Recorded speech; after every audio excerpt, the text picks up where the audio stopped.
মুদির তো আসলে জৈবনের ম্যাচ শেষ, আর শেখ হাসিনারও জৈবনের ম্যাচ শেষ। এই ডেট ওভার জিনিসের মেলামেশায় মিলনে আর কিছু হবে না। ওই আন্দোলনও হবে না, ওই হরতালও হবে না, আপনার এই বাংলাদেশে ওরা ঢুকতেও পারবে না। সোজা কথা হচ্ছে যে এইটা দিয়ে কোনো কিছুই সম্ভব না, হবে না। আপনার হতে পারে একটা অপেক্ষা, মানুষের তো ক্ষমা আছে, 2 টার্ম 3 টার্ম যাক, তারপর আসবে, এটাই হচ্ছে স্বাভাবিক।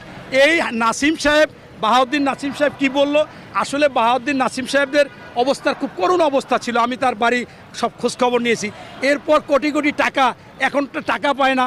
এই টাকা না পাওয়ার জন্য একটু কষ্ট লাগতেছে, বুঝছেন। বিষয়টা দাঁড়াইছে, আপনারা মনে হয় অনেকে দেখেছেন সামাজিক মাধ্যমে 10-12টা একই ধরনের, মানে একটা মেয়ে পান খায়, শাড়ি পরা আর কথা বলতেছে।